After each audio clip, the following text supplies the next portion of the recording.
October 27, 2025. Caribbean Sea, 60 nautical miles off. Cartagena.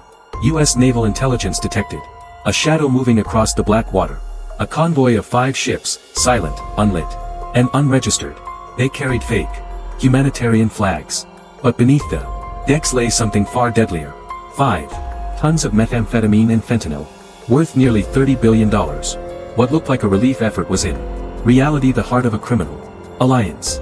A joint operation between Rafael El Toro Mendez of Venezuela and Santiago Ruiz of Mexico, 2 of the most feared cartel leaders in the hemisphere. Their plan to flood U.S.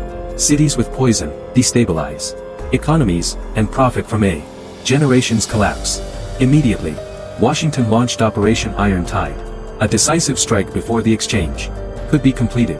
The USS Freedom, escorted by 2 SH-60 Seahawk helicopters, armed with M247.62 mm machine guns and carrying 30 elite Navy and DEA agents, set course to intercept. Will the U.S. Navy crush this empire before it reaches the Gulf? Or will chaos engulf the hemisphere? 2:10 a.m. October 27, 2025, 60 nautical miles off Cartagena, Colombia. The Caribbean Sea was still black as ink, its surface mirror calm. Above the P-8 Poseidon reconnaissance plane, call sign Shadow 2, skimmed through the gray morning clouds. Then, the radar pinged. Its infrared camera revealed something ominous. 5 vessels, moving at high speed without lights, without identification, without any legitimate papers. Each ship flew a humanitarian flag, but none belonged to any notable relief organization. Their documents were forged. Their transponders yielded nothing. The phantom-looking ships were only the visible tip of an iceberg worth $30 billion. Within minutes, encrypted alerts flowed through U.S. military and intelligence channels. Targets were precisely identified.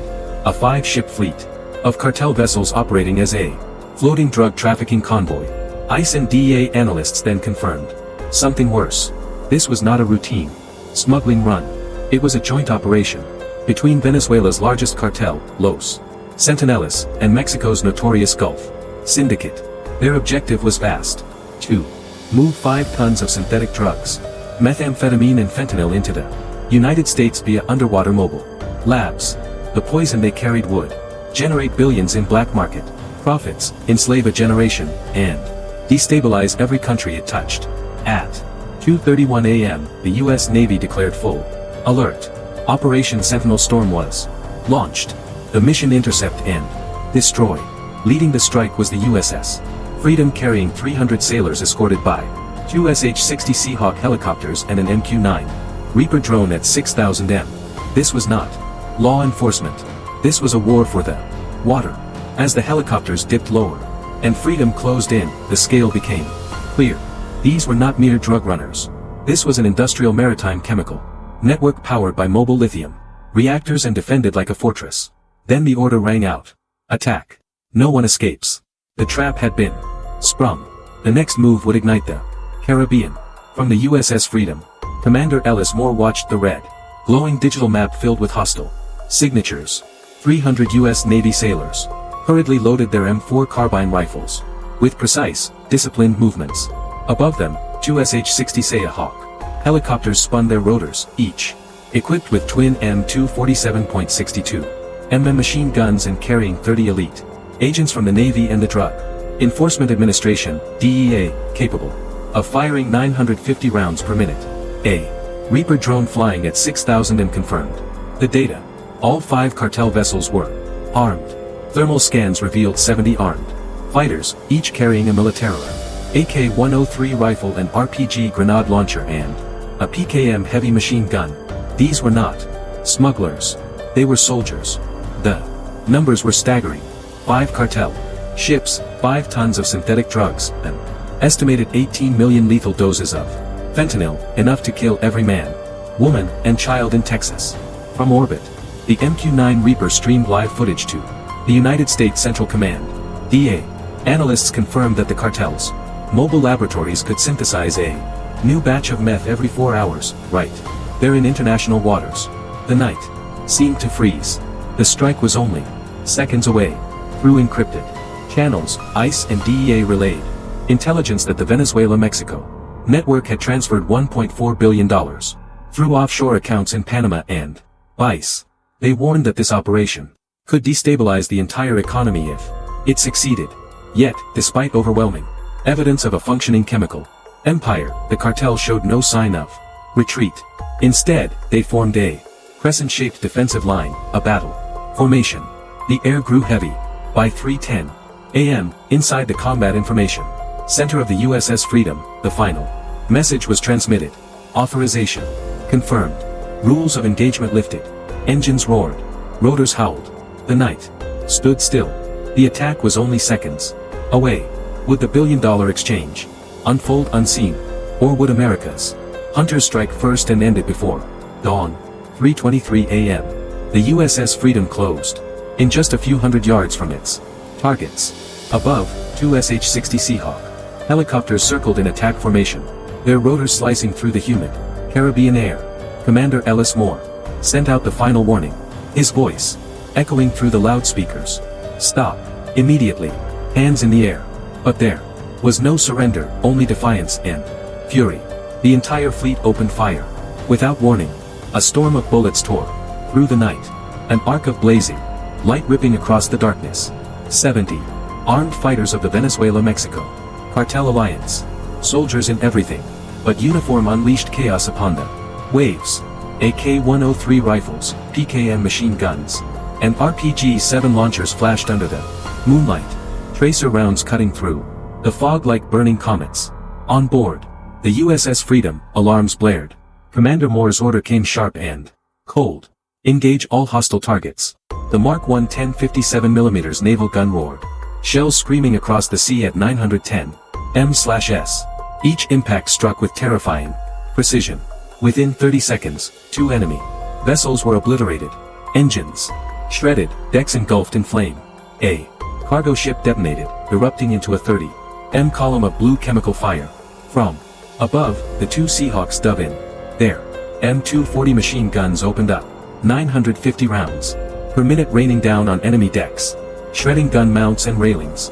In minutes, the cartel formation collapsed. At 6,000 m, the MQ-9 Reaper circled overhead, streaming live video to Freedom's command deck.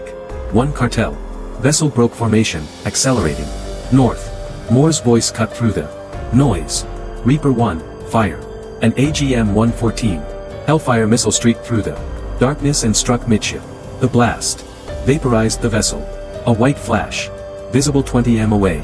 DEA's Shadow 6 agents boarded the burning wrecks that remained. Amid smoke and twisted steel, they uncovered the Empire's heart.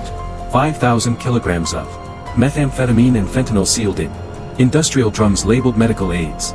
Caracas. Nearby lay 42 million in Venezuelan cash stacked beside forged export manifests bearing Colombian customs seals.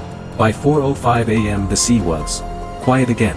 43 cartel gunmen were dead. 26 captured, the rest wounded or burned alive. 5 vessels destroyed or seized. Over $30 billion in contraband neutralized. As dawn broke over the Caribbean, smoke coiled above the waves.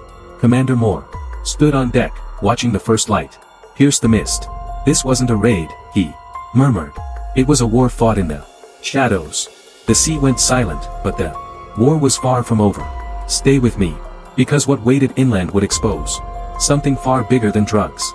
7:30 a.m., while smoke still drifted across the Caribbean, the war moved inland. Hours after the naval assault, encrypted coordinates flashed through DEA command. In Quantico, the evidence recovered from the cartel ships pointed to 2 critical nodes, Bogota and Cartagena, Colombia. Industrial fronts hiding an empire. Within minutes, 150 DEA and ICE agents, supported by Colombian National Police, special forces launched a coordinated strike under Operation Iron Tide Phase 2. Helicopters thundered over the coast. Streets that had seemed ordinary hours earlier now shook under the weight of armored trucks. At 8:12 a.m., the first raid hit a warehouse near the port of Cartagena. The building, registered as a charity logistics firm, was actually a chemical fabrication site capable of producing 2,000 pounds of fentanyl precursors per week. Agents stormed in. Under gunfire, 30 cartel soldiers fought back with automatic weapons and grenades, but were outgunned and surrounded within 10 minutes. Inside, agents found a labyrinth of machinery, 3D printers, lithium power cells, and blueprints for unmanned submarines, designed to ferry narcotics across the Gulf of Mexico. In a locked underground chamber, forensic teams uncovered 12 safes stacked with $68 million in cash, gold bars, and encrypted ledgers linking the operation to offshore accounts in Macau, Dubai, and Hong Kong. Each transaction bore the seal of Ortega Holdings, a Venezuelan front company, under international sanctions. By 9 a.m., simultaneous raids erupted in Bogotá's industrial district. DEA field commander Miguel Alvarez reported that cartel engineers had constructed 5 mobile synthesis pods, each equipped with portable lithium reactors. Proof that the organization had merged narcotics and state technology into a single war machine. Resistance was fierce. 32 gunmen opened fire from rooftops, forcing agents into a running battle through the warehouses. After 40 minutes of crossfire, the site was secured. 25 cartel members killed, 43 captured alive, including a key logistics chief known as El Cientico. By noon, both cities were under federal control. The seizure total stunned Washington. $1.2 billion in assets, 14 tons of chemicals, and dozens of encrypted drives exposing a multinational criminal infrastructure. As helicopters lifted the captured men in handcuffs, the air still smelled of smoke and gunpowder. What began as a night battle at sea had now ignited a full-scale urban war, one that revealed the cartel's reach was far greater than anyone had imagined. 2 p.m. Washington, D.C., inside the White House Situation Room, screens glowed red with satellite feeds from Colombia and the Caribbean. Maps flickered with coordinates, captured ships, and supply routes, stretching from Caracas to Panama and from the Gulf of Mexico to Hong Kong. For the first time, the scale of the operation stood fully revealed. What America had dismantled in less than 12 hours was not a cartel. It was an industrial war machine worth more than $30 billion, spanning 3 continents. Admiral Robert Kingsley of U.S. Southern Command stood before the National Security Council. His voice was calm but cold. "Gentlemen, this wasn't organized crime," he said. "It was logistics warfare." Analysts from the DEA and ICE presented the evidence: 5,000 kilograms of meth and fentanyl seized, 14 tons of precursor chemicals, 110 million in currency and gold, and over 90 encrypted hard drives, tracing financial routes through Macau, Dubai, and Caracas. Forensic chemists confirmed the use of military-grade lithium reactors, technology restricted under international law and manufactured by a Venezuelan defense contractor. The implication was undeniable. State sponsorship. By 3:20 p.m., Operation Iron Tide officially transitioned into Operation Red Horizon, empowering joint cyber units and financial task forces to strike the network's offshore accounts. Within hours, 7 foreign bank accounts were frozen, totaling $1.40 billion in cartel assets. The Treasury Department began drafting sanctions against Ortega Holdings and its Chinese suppliers. As the meeting adjourned, silence hung in the room. America had won a battle, but uncovered a far greater war. The enemy was no longer hiding in jungles or mountains. It operated through servers, cargo, manifests, and trade routes disguised beneath the flow of global commerce. At sunset, aboard the USS Freedom, Commander Ellis Moore received the encrypted message confirming victory. The sea around him was still littered with the burned remains of 5 cartel vessels. He turned to his crew and spoke quietly. "Remember this day. The next war won't begin with soldiers. It'll begin with cargo." The camera fades on the horizon. The waves glimmer red beneath the dying light. A silent reminder that justice sails, always forward, always watching.